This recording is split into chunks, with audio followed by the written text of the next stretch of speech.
Hey, Phil Mackey here. By now, you should have checked out how to hire, how to train, and now we're talking about how to manage your virtual assistants. Now, I must say, more likely you're going to have difficulty with this because a lot of people in the digital space want to work with computers. And as consultants, as we work with clients, there is a degree of traditional operations management involved when you work with a team member, regardless of if they're in your region or across the world. So, I want this video to be a way that you can understand the frameworks, how to manage your virtual assistant and your virtual team. I understand management's a little scary to people, and hopefully, when you watch this, you will take into consideration my tips, check out the resources, and then, as always, reach out with me with any questions. All right, check this out, and yeah, I hope you enjoy it. Thanks.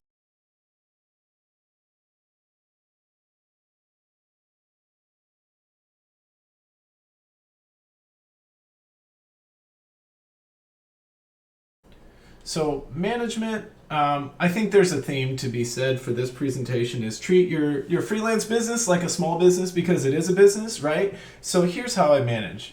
I mentioned I give them a first week. I pay them for their first week via PayPal, and I turn them loose on a Trello board that's thoroughly stocked. In fact, I overstock it and see how they do because, frankly, I don't want to try to think of new things for my new hire to do during the middle of the week. So I overstock it, and we do our weekly meetings. We'll talk about progressive counsel, and I'll talk about how I pair this with my sprints inside Trello. So let's get started. That first week, we talked about it. We got that kickoff call from the hire phase. Basically, you get in the position control contract, say, do you got any questions? If not, sign it. Let's get started. Pay them 1 week and turn them loose on that Trello board. Oh, there we go. I just said, make sure your Trello board is ready for the hours promised, right? In your instance, if you're not doing hourly, you just want to make sure there's enough stuff to keep them busy. And you're going to watch Paymo and Trello as weeks go by. I think there's a reason to be, there's something to be said about tracking time, even if they are on salary, just so you can see how things are progressing and what tasks are taking the most time, because that's what I'm most interested in myself. I scheduled my review call that first meeting, and then I also set that on a weekly interval. I would review the board before the call so you could see what's happened and where are the problems.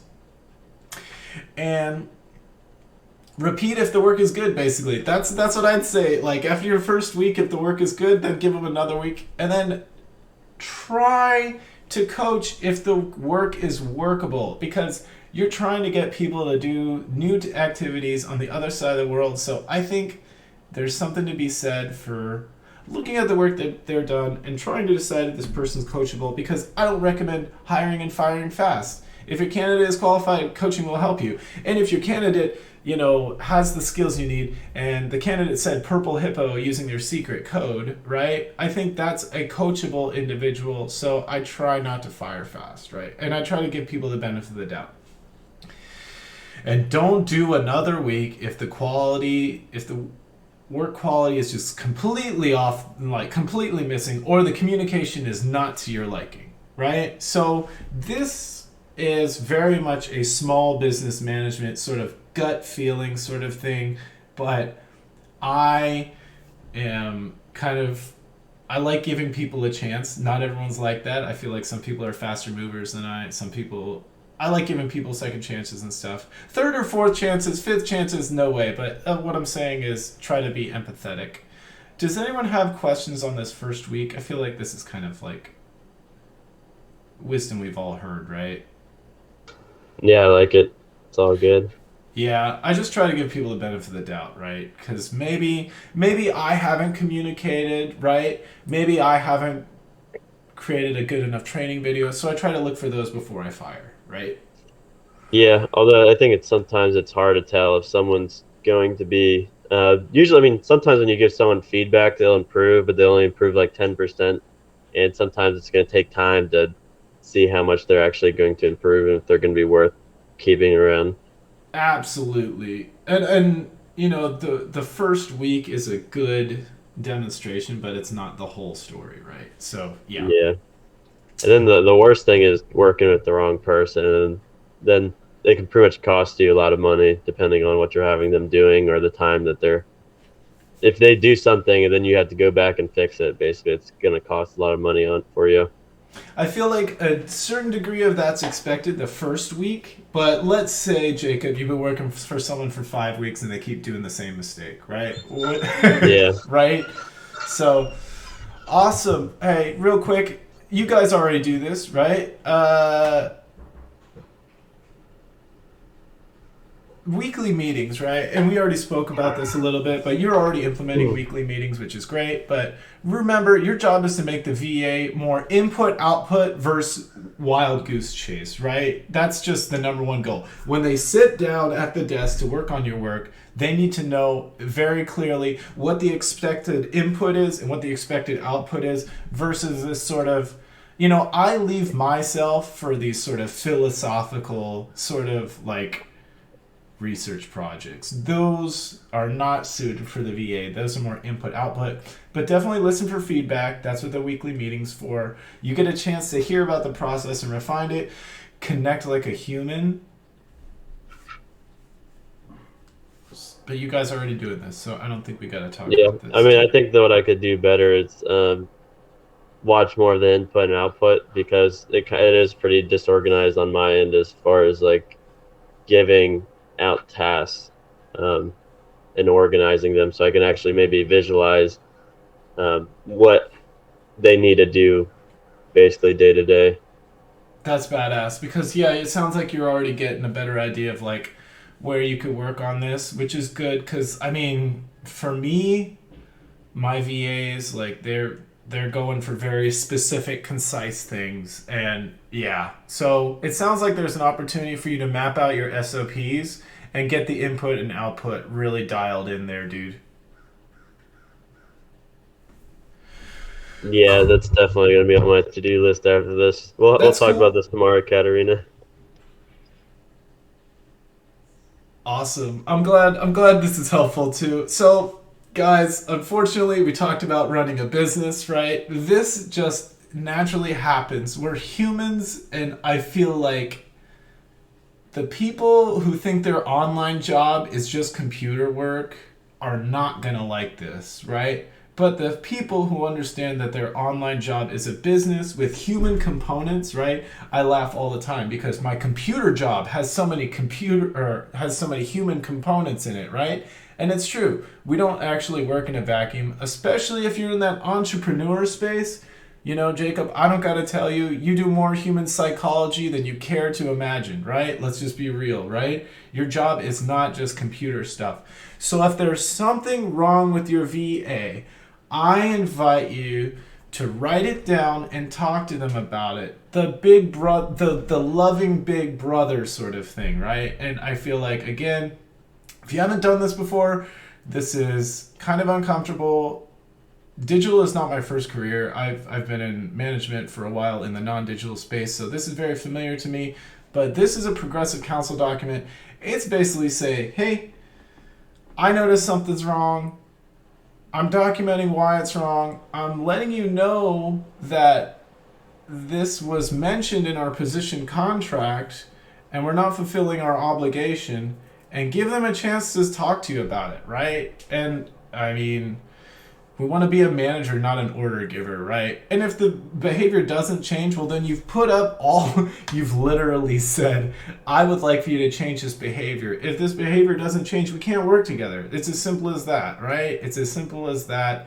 And this is not meant to be a personal attack. This is tough, honest feedback saying, these are the shortcomings. These are the things that I'd like to fix. And the weekly meetings are the places that I do this, right? And I strongly recommend to just take a loving big brother approach to this stuff because human relationships are difficult by their very nature, and that's just the way it is. But, Jacob, have you ever been in this situation before? As far as like firing someone or getting rid of them, Uh, This is more like a coaching. This is more like a learning coaching opportunity before you get down that road. maybe more so when I'm working with writers. Okay. It's kind of most of the time with when you're working with like freelance writers, it's kind of most of them basically they don't improve. They're going to be how they are Totally makes the rest sense. of the Got time. Once it. you start working with them, you give them feedback. They'll improve 10%, or they'll do everything right for the next article, and then they go back to their old ways of the next. Um, which I've seen that happen many times. But recently, I did work with someone where like their first article they needed a lot of work. Um, but then I gave them like a Loom video and like a big list of improvements. And the next article was a huge improvement. Everything's been good ever since. When I first Fantastic. saw the first like deliverable, I was looking at it. I was like, I don't think this is gonna work out. But I gave them another shot, which is sometimes a risk, but ended up being worth it. But sometimes it's really not. What I learned is like whenever I'm working with someone for like on like a new project, definitely don't. If I'm paying them based on a retainer, I don't want to pay them for too much work before I can actually see what they're going to deliver me. Yep. Um, because I paid a writer for this new client we onboarded for all the articles we had planned out for the month, and like we ended up we I paid them for the 4 articles, but the client didn't like the articles, so I had to refund the client, and I already paid the writer, and it just ended up being an expensive mess. Yeah. So it sounds like you had a coaching opportunity with your one writer though, and you very concisely said, "This is what's wrong. This is what I have to fix. This is what I expect to see next time." And the result that you got after that conversation was quite good. Afterwards. Yeah, I think it depends on the individual, how, like I said, like you said earlier, how coachable they actually are going to be, and how much they actually want to improve. Totally. And remember, coachable, I think, okay, going back to rock stars versus people who just want to work, right? Rock stars aren't very coachable. Their skill set are static. They're not going to listen to you, right?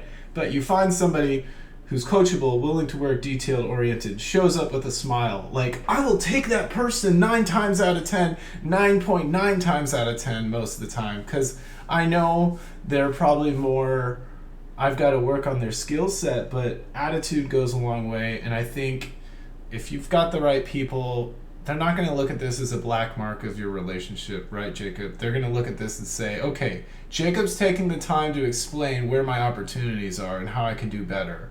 Okay, I'm going to take this into account, assuming you got the right person, right? I love what you said there, though. It's like, yeah, I mean, not everyone's coachable. It's true. The idea is we want to get somebody who's willing to learn and willing to work. Yeah, exactly. And so you're either going to have someone that's almost perfect from the get go, or someone that's going to be really coachable. And what are the odds of you getting someone perfect from the get go?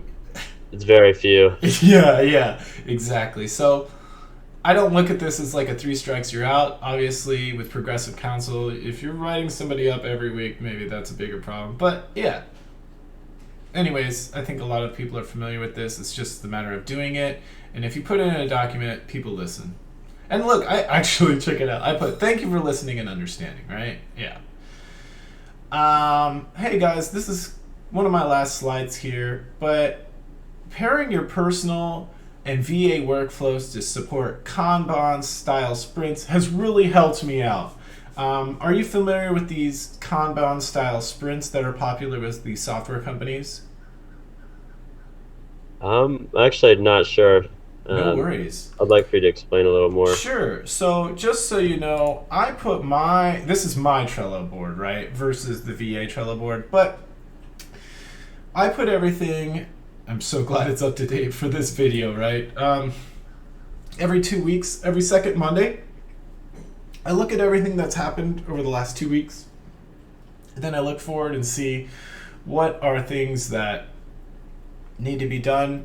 And I put them all in. If there's something that needs to be done, or there's something in progress that I need to finish, or if it's completed, I put the time frames here. These are 2 week sprints. And these are all the things that I want to get done in my 2 week sprints. And from here, I start putting all of these little subtasks inside my VA's workflow. And this has allowed me to really not just be drinking from the fire hose as far as tasks go, because Jacob, I'm sure you know, new client hops on, your schedule completely alters, but I want to be accountable to the promises that I made to other people, just in this example, right? So like everything here is stuff that needs to be done in the next 2 weeks. And basically from this is what I pull or I create notes. And then also, yeah, I mean, if I need to send something to the VA, I'll just put it here so I can go here and drop it into her board. But basically, the the the Kanban 2 week sprint is just you put in an hour of your calendar every 2 weeks, and you look for the first 30 minutes. You look at the what's happened in the past, what went wrong, and then the next 30 minutes are planning for the next 2 weeks. So nothing falls off the map. And I found that if I pair this with my VA board, it keeps us both honest and it keeps me happy. So you can definitely check out more about these sprints. But I think it's a software development thing, and it's basically just trying to push yourself to the most viable product as fast as possible, right? So, yeah, that's the Kanban board sprints, and I really have enjoyed implementing this sort of computer software principle to my marketing world because, again, I'm just trying to get things past the finish line. With that in mind, I've shared some documents and references, and I'll send you examples of all of these. I'll send you this PowerPoint slide. If you're watching on YouTube, you can get all this stuff at the page below. And thank you so much for participating.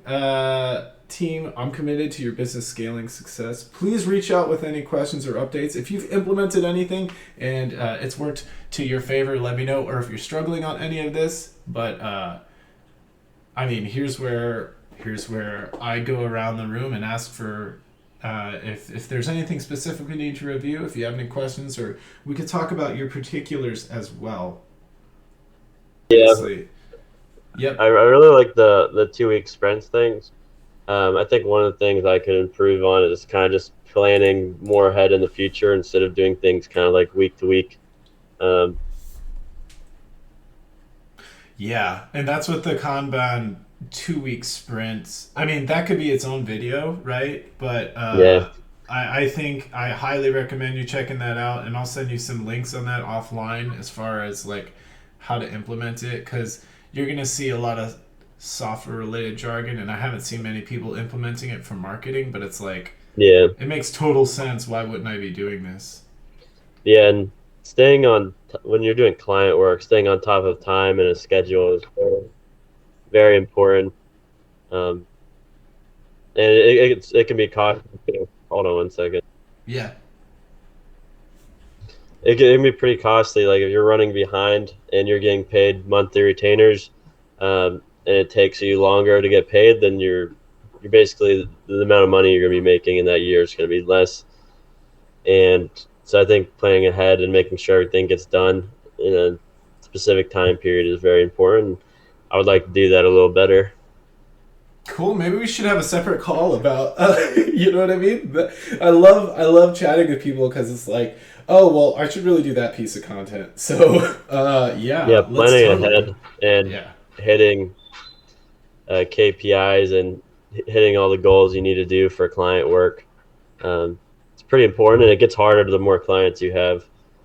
Yeah, absolutely. And then therefore the need to scale arises, and the need for good people arises, and so on and so forth. Yeah, exactly. Well, team, I'm gonna conclude there.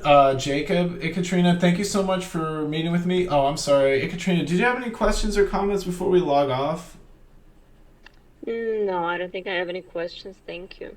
Oh yeah, no, I had a lot of fun. Thank you both for. I honestly, team, like, I would make this content just me sitting here in my room, but like having you two join was awesome. So thank you so much.